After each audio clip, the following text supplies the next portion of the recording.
It took the Vanderbilts nearly 70 years and 3 generations to squander one of America's greatest fortunes. It was a story of slow, generational decay.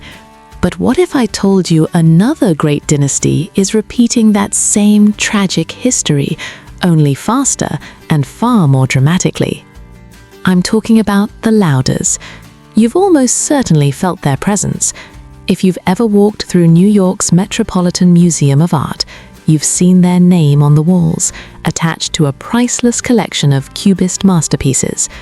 They built a $38 billion empire from face cream, a fortune so vast that one heir could buy a $110 million Palm Beach mansion, only to tear it down to the ground for a better view. For nearly a century, they seemed untouchable. Then, in September 2024, the facade shattered. The cousins turned on each other. A confidential letter, written by one heir, Jane Lauder, was leaked to the press. It was a declaration of war, accusing her own cousin, the company's chairman, William Lauder, of destroying their grandmother's legacy. The fallout was immediate. William was forced to step down. Jane resigned. For the first time in its history, the house that Estée built was no longer truly in the family's hands. So how does this happen? How does an empire built on jars of hope, mixed on a kitchen stove, end in such a public, painful betrayal? To understand this moment, this shattering of a dynasty, we have to go back to the very beginning.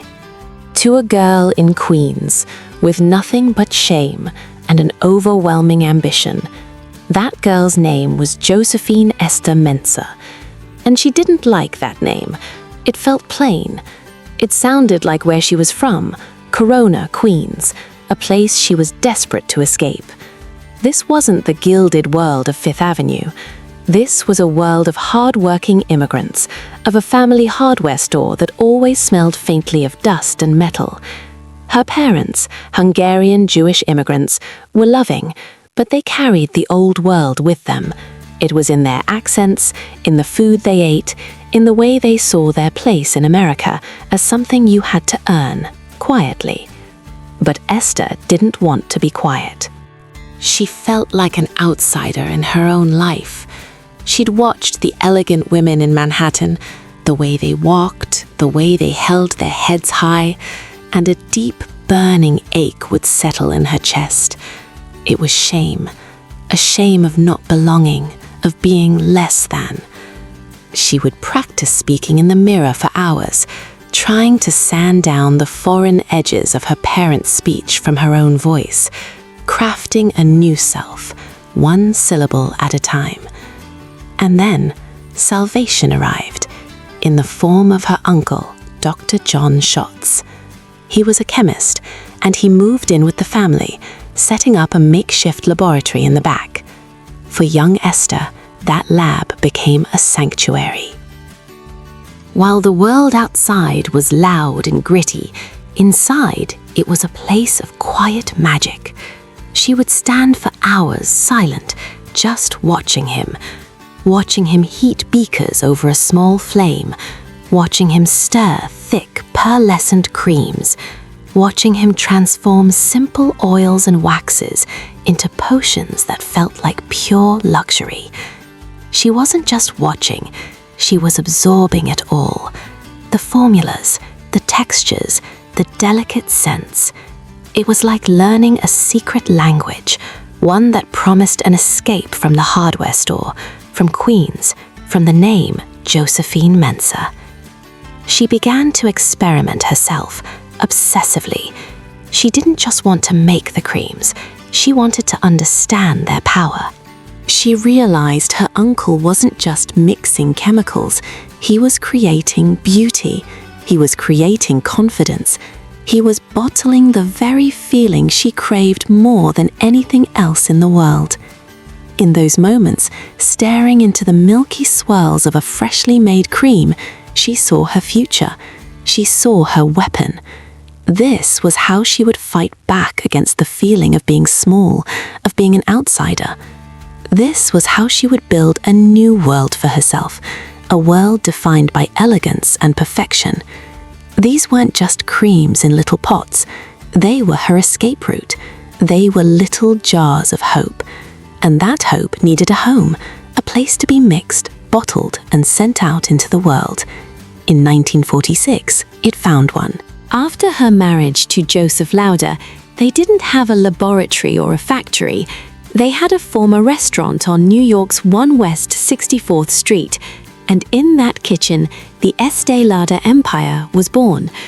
You have to picture it, the air thick with the sweet, almost almond-like scent of face cream, the gentle hiss of gas burners, not cooking food, but slowly warming vats of lotion, and at the center of it all, Estée and Joseph working side by side, painstakingly filling each glass jar by hand, carefully wiping the rims and affixing the simple labels.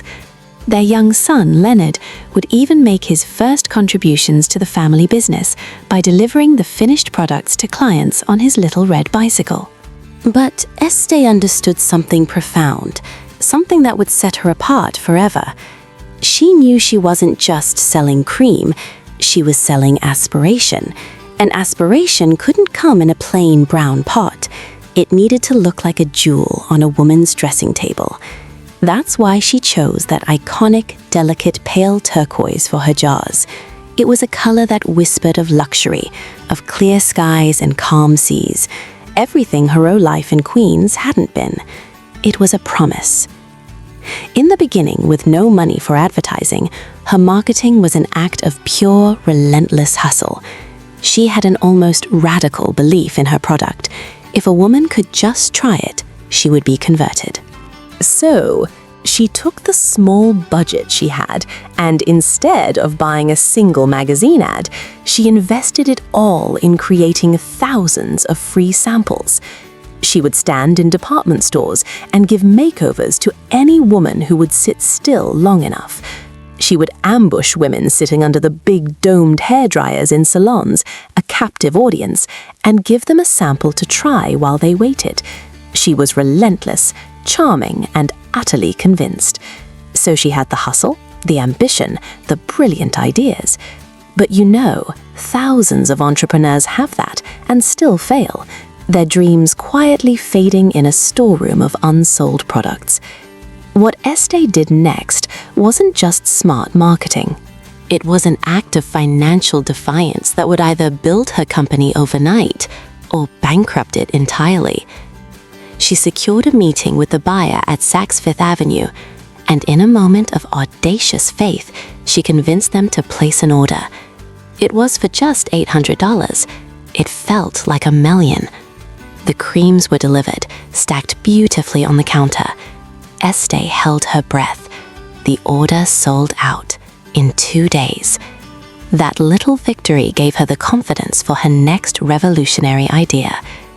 She noticed that women were hesitant to buy a new product, but loved getting a free gift, so she flipped the model. She went to department stores with a proposal.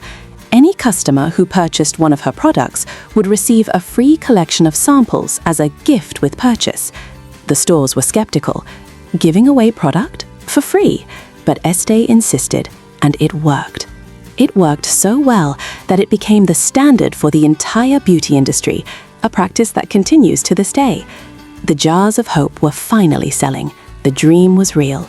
The shame of her origins was being painted over, one beautiful turquoise jar at a time.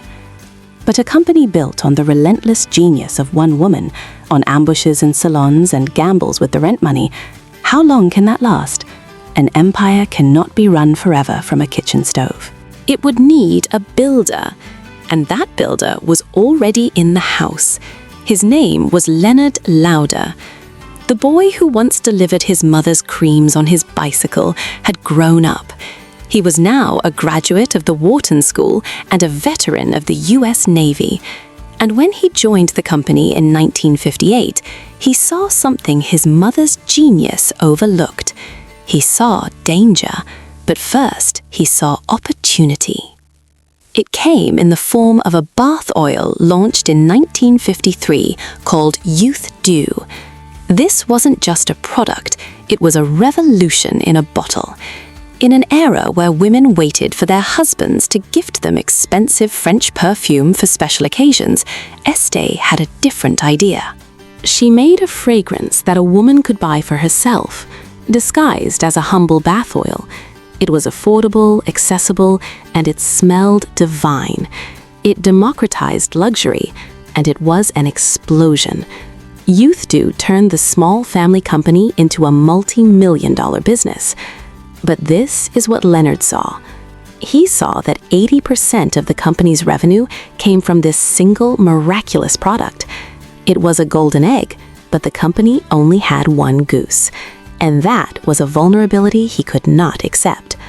Where Estée operated on intuition, gut feelings, and personal charm, Leonard operated on logic. He was methodical, cool, and strategic. The contrast was so clear that at the office, he didn't call her mom. He called her Mrs. Lauder. He saw the family business not as a passion project, but as an asset to be fortified. He began a campaign of diversification, a quiet conquest. He started acquiring other brands, not just to grow, but to build a fortress. MAC Cosmetics for its edgy, professional appeal, Aveda for its natural, wellness-focused ethos, the chic, minimalist sense of Jo Malone, the ultra-luxurious, coveted cream, La Mer. Each acquisition was a new wall, a new tower in the Lauder empire. Then came his masterstroke. In 1996, he took the company public. But he did it with a dual-class stock structure, an ingenious move that flooded the company with capital while ensuring the family retained near-total voting control. They got the market's money without giving up the throne. Leonard was building a fortress of brands, logical, calculated, a bulwark against fate. But while he was methodically conquering boardrooms, his younger brother, Ronald, was conquering auction houses. And this is where the story takes a turn you might not expect. Because you see, the cracks that would one day shatter this dynasty weren't just forming in business meetings. They were being framed in gold leaf and hung on the silent, gilded walls of a museum. Ronald Lauder was the other side of the family's ambition. He had little interest in the day-to-day grind of the cosmetics business. His passion was for art, for history, for a different kind of empire. After a career in politics, serving as ambassador to Austria, and even running for mayor of New York City, he poured his energy and his inheritance into building one of the world's most spectacular private art collections. He founded the Neue Gallery in New York, a temple to German and Austrian art. And in 2006, he stunned the world by paying a record-breaking $135 million for a single painting, Gustav Klimt's shimmering golden portrait of Adele Bloch-Bauer. Think about that. One brother building a global portfolio of companies, the other curating a priceless portfolio of masterpieces. Two sons, both honoring their mother's quest for beauty and permanence in their own grand way. One building an empire of commerce, the other an empire of culture. They had done it. They had taken their mother's kitchen stove dream and built it into something monumental, something seemingly indestructible. They had built it to withstand any rival, any market crash, any threat from the outside world. But they never planned for the one threat they couldn't acquire or outbid, the threat that was already inside the palace walls. The generation that was born at the finish line, who had never known the hunger, only the feast. The heirs were coming, and when they arrived, they inherited not just the palace, but the cracks already forming in its foundation. They were the third generation, a collection of individuals born into a world their grandmother could only have dreamed of. Sprawling compounds in the Hamptons, magnificent apartments on 77th 8th Park Avenue. They had it all, but they did not share the single-minded will that had built it. All eyes were on William Lauder, Leonard's son. He was the chosen one, groomed from the start to one day lead. Like his father, he was sent to work outside the family business first, a rite of passage to build character. He joined the company, climbed the ranks, and in 2004 became CEO. But the cracks began to show, and the first one was deeply personal. It involved an affair with a New York socialite, a child, and a confidentiality agreement that fell apart in the most public way possible. A messy, ugly lawsuit followed, with details of their arrangement splashed across the tabloids. For an empire built on aspiration, on selling little jars of hope in pale turquoise boxes, the headlines were devastating. The heir to the kingdom of beauty was now associated with a bitter legal battle that even included an attempt to evict his former mistress and their child from a Bel Air mansion. It was a stain on the carefully polished family name. But here's the thing about empires. While the family's drama was playing out in the gossip columns, a far more dangerous threat was growing in silence, deep in the corporate engine room. A personal scandal can tarnish a name. A systemic business crisis can bring the entire palace down. And if you think a messy affair is what broke this dynasty, you haven't seen the numbers. The second, far larger crack was a colossal business miscalculation. Under the leadership of CEO Fabrizio Freda, a man handpicked by the family, the company made a massive bet. They went all in on China and the travel retail that depended on it. They saw a future of infinite growth, so much so that they invested over $1 billion in a new manufacturing facility just to serve this market. Then the world changed. Post-pandemic, the Chinese consumer didn't return as expected. The market stalled, and the Lauder empire, having placed all its chips on one bet, began to bleed. The numbers were catastrophic. Revenue fell by 12%. Net earnings collapsed by 60%. Then came the Tom Ford beauty deal. A celebrated acquisition that quickly turned into a financial disaster, with the company eventually admitting that over $1.3 billion of its value had been wiped out by an impairment charge. It was a pattern of missteps, a story of a giant that had lost its footing. By early 2024, the crisis was undeniable. Fabrizio Freda, the CEO who had overseen the disastrous China strategy, announced his retirement. The board began a frantic global search for a successor. The company was wounded, rudderless, and for the first time in its history, truly vulnerable. The stage was set. A leaderless company, a fractured family, and a throne, for the first time, sitting empty. All it needed was for one of the heirs to finally pick up a pen and turn a private grudge into a public declaration of war. And that heir was Jane Lauder. When CEO Fabrizio Freda announced his retirement, the path to the throne seemed, for the first time in years, clear. And Jane, the daughter of Ronald, granddaughter of Estée herself, believed it was her path to walk. She had spent her entire life inside this company. She had run Clinique. She understood the brand not as a case study, but as a birthright. In her mind, the role of CEO was not just a job application, it was an inheritance. The board, however, saw things differently. They saw a company in crisis, bleeding profits, with its reputation scarred. They didn't want an heir, they wanted a savior. And they found him outside the family walls, in a man named Stéphane de la Faverie, a top executive from the rival empire of L'Oréal. For Jane, this was the ultimate betrayal. It wasn't just being passed over for a promotion, it was a public declaration that the Lauder name was no longer enough. The hunger that built the palace was now being dismissed by the palace guards. And so she responded. Her response was not a quiet word of disappointment. It was, as one person later described it, extraordinary. She submitted a confidential letter to the board, and this letter was not a critique of business strategy, it was an indictment. It accused her own cousin, Executive Chairman William Lauder, of personally destroying the company. It detailed his failings, his scandals, his leadership that had overseen a 60% collapse in profits. And it ended with a single devastating demand: he must be removed. Then the grenade went public. The letter, meant for the eyes of a dozen board members, was leaked to the Wall Street Journal. The private war of the cousins was now front-page news.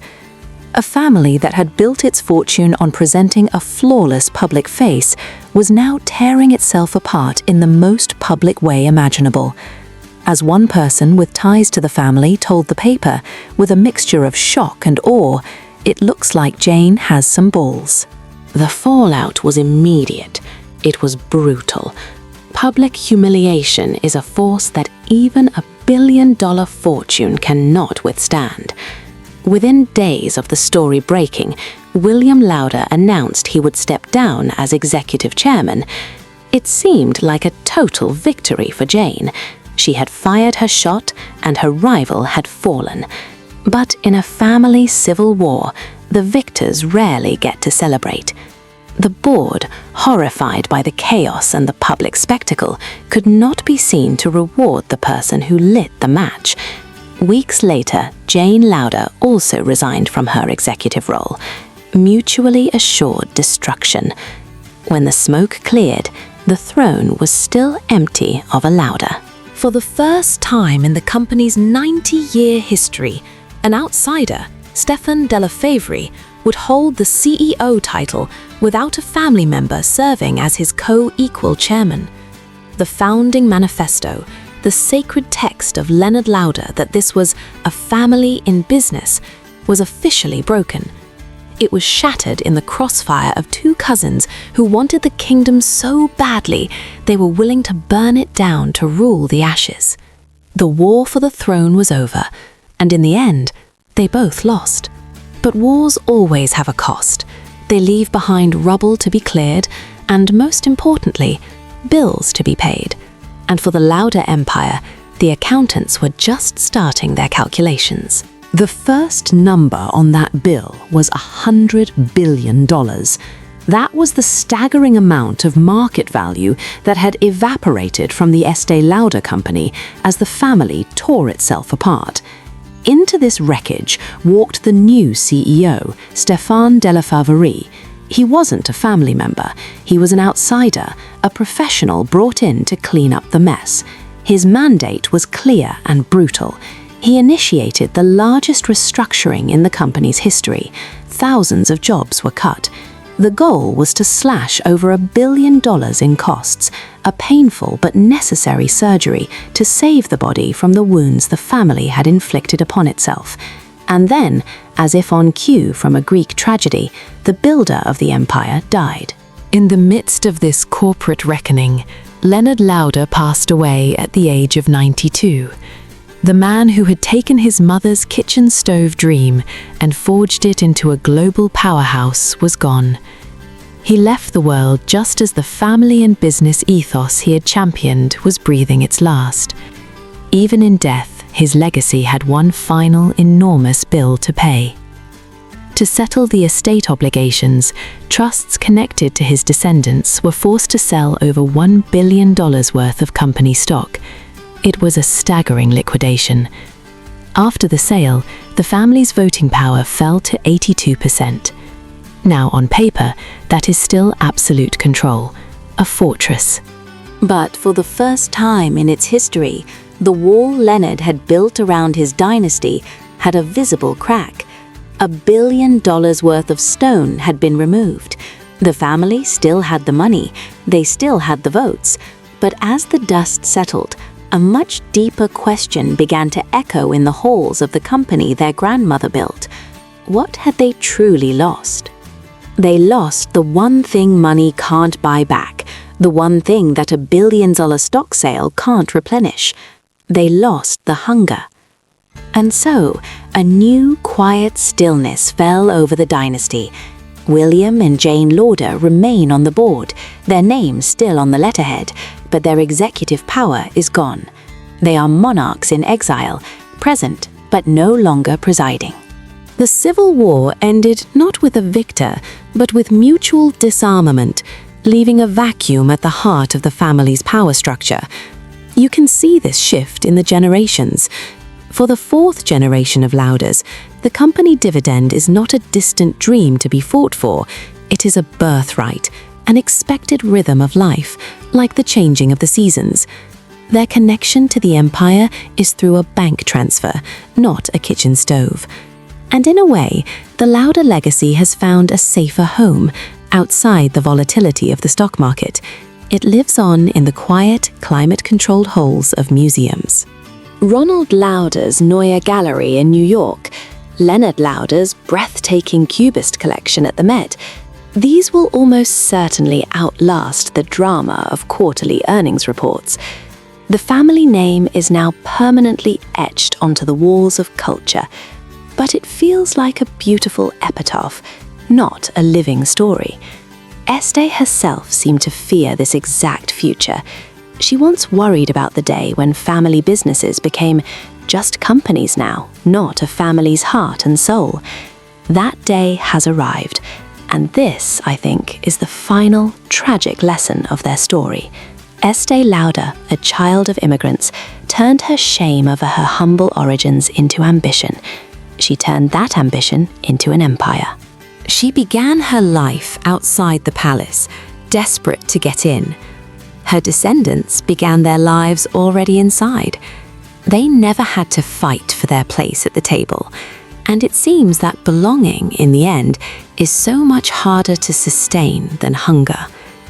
The jars of hope that Estée first mixed on her stove are still sold today in their iconic pale turquoise, but now they're managed by hired executives with incentive plans and 5-year strategies. The intimacy of the kitchen table is gone. The dream is now a corporation. The soul has been professionalized. It makes you wonder, doesn't it? I'd love to know what you think in the comments below.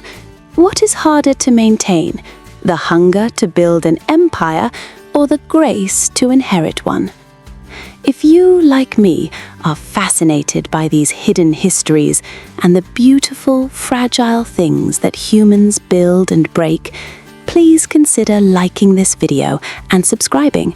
It means the world, and it allows me to continue sharing these stories with you.